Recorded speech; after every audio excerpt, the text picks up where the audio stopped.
Pour l'heure, deux invités. Benoît Serre, bonjour. Bonjour. Vous êtes le vice-président de la NDRH, l'Association nationale des DRH. Je me tourne également vers Jean-Claude Delgen. Bonjour. Bonjour. Jean-Claude Delgen, président du cabinet Technologia. C'est un cabinet de prévention des risques professionnels. Plusieurs questions pour vous, messieurs. Merci d'avoir répondu présent. Jean-Claude Delgen, vous venez de lancer une application Nos droits du côté du cabinet Technologia. Un exercice de questions-réponses sur le code du travail. Est-ce à dire qu'en ce moment, il y a beaucoup de flou, beaucoup de questions qui se posent ? Écoutez, les gens sont à la recherche actuellement de bon nombre de réponses aux questions qu'ils se posent, puisque on a basculé dans un univers qui est en fait assez mal connu, avec bon nombre de dispositions qui sont extra-réglementaires ou qui ne le sont tout au moins pas encore, pas encore réglementées. Donc, nous avons lancé Nos droits, c'est l'accès au code du travail avec près de 2000 questions que l'on peut télécharger, donc soit sur Google, soit sur Apple Store. 2000 questions sur le code du travail que l'on peut aller chercher gracieusement pour vraiment se tenir informé. Et Benoît Serre, justement, du côté des DRH, il y a des dispositions qui sont réglementaires, d'autres qui ne le sont pas, d'autres qui le seront bientôt. Et vous êtes en première ligne, congé, télétravail, chômage partiel. Vous protestez en quelque sorte parce qu'il y a encore beaucoup de zones d'ombre qui reposent sur vous.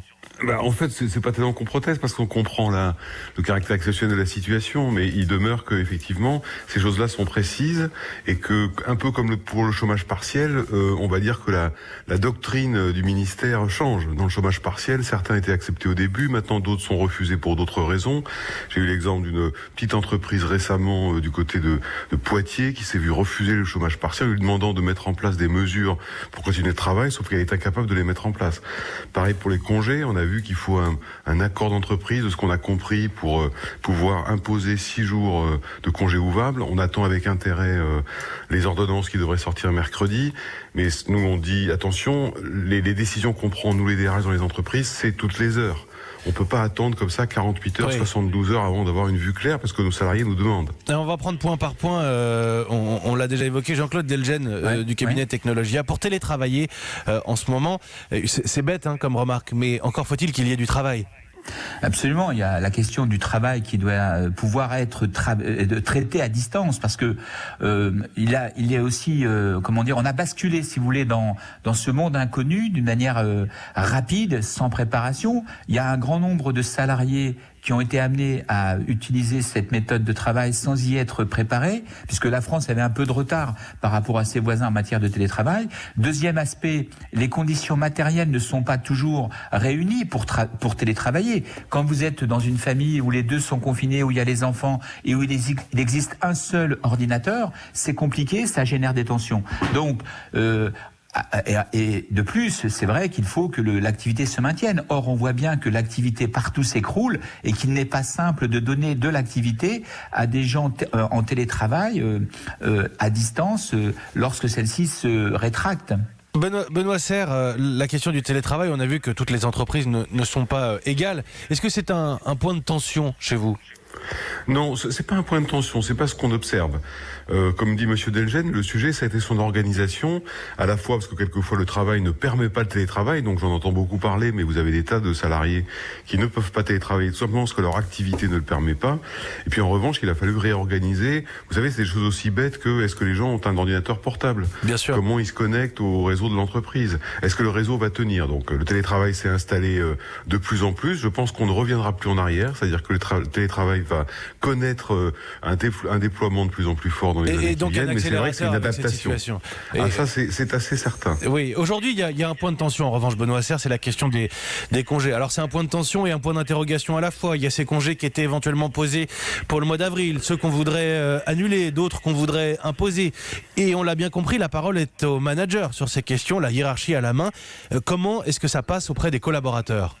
Alors la hiérarchie, elle a partiellement la main. Sur les jours de congé, vous avez raison, puisque le Parlement a décidé qu'on pouvait imposer ou modifier sans prévenance. Vous savez, il vous faut 4 semaines pour prévenir vos salariés que vous modifiez les dates ou vous les annulez. On pourra le faire sans prévenance de 6 jours ouvrables, sous réserve d'avoir un accord d'entreprise. Ça, c'est une autre question. C'est comment on va le négocier, à quelle vitesse. Parce qu'encore une fois, c'est une affaire de jours, d'heures, cette histoire. Et puis certains, pardonnez-moi, certains, si on prend, et je vais essayer d'être le plus clair possible pour nos auditeurs. Pour certains, il vaut mieux mieux être en congé, qui sont payés à 100%, qu'au chômage partiel, qui lui est indemnisé à 84%. C'est exactement ça. C'est-à-dire que vous avez des gens qui disent mais moi je veux poser mes congés parce que comme ça je suis payé à 100% plutôt qu'être en chômage partiel. D'ailleurs, il faudra répondre à la question, est-ce que les gens aujourd'hui en chômage partiel pourront demain sortir du chômage partiel pour passer en régime de congé pour revenir en chômage partiel? Vous voyez, c'est vraiment des détails dont on attend rapidement les instructions du ministère du Travail, et quand on entend qu'on aura les instructions que jeudi ou vendredi, pour certaines petites entreprises ou même des grandes, c'est vraiment loin, quoi. Jean-Claude Delgen. Oui.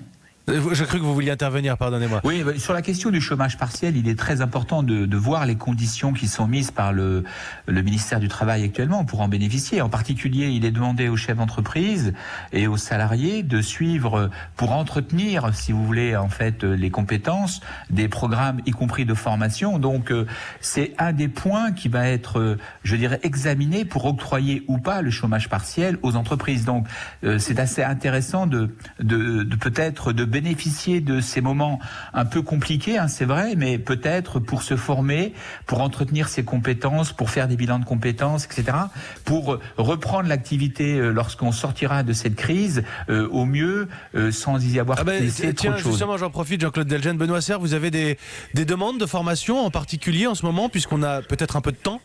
Très honnêtement, assez peu.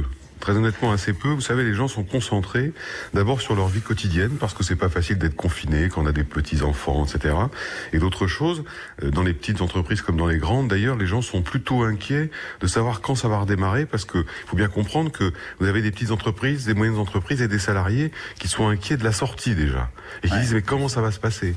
Quand on va s'en sortir? Alors, Monsieur Delgen a raison, on peut accéder à la formation, ça arrive, mais vous dire que c'est généralisé, ce serait excessif. Bien sûr, Jean-Claude Delgen. Ce que je dis, c'est que c'est une des conditions pour retenir en fait les dossiers, y compris par le ministère du Travail en matière de chômage partiel. Oui. Après, si vous voulez, c'est vrai qu'actuellement les gens sont dans une situation un peu de sidération et c'est pas facile mais bon, c'est aussi pas forcément, mais c'est aussi pour ça que vous êtes là. Comme ça, certains auront peut-être l'idée ce matin. Parce que oui, pardon, Benoît Serre. Non, sur le chômage partiel, je partage ce que dit Monsieur Delgen. Je dis simplement que le sujet du jour, c'est que les dossiers justement qu'on dépose à la direction du travail pour obtenir le chômage partiel sont assez complexes, puisqu'en fait on vous dit que quelquefois vous pouvez continuer, par exemple dans le BTP, sous réserve que vous mettiez en place des mesures de sécurité et mesures barrières qui pour des petites entreprises sont impossibles à mettre en œuvre. Donc c'est un peu la quadrature du cercle quand même. Et ça c'est une vraie difficulté. Messieurs, un grand merci à vous deux, Jean-Claude Delgen du cabinet Technologia. Je rappelle que votre mission c'est la prévention des risques professionnels et que vous attirez aussi l'attention dans ce contexte sur le cloisonnement entre vie privée, vie familiale, l'instruction des enfants, tout ça, ça se mélange, ça fait de grosses journées. Sport aussi, pour ne pas avoir de conséquences sur le plan physique, sur un confinement trop long. Hein. C'est important de faire un peu de sport, pas trop, mais un peu. D'activité pour se défouler aussi. Jean-Claude Delgen du cabinet Technologia et Benoît Serre, vice-président de l'Association nationale des DRH.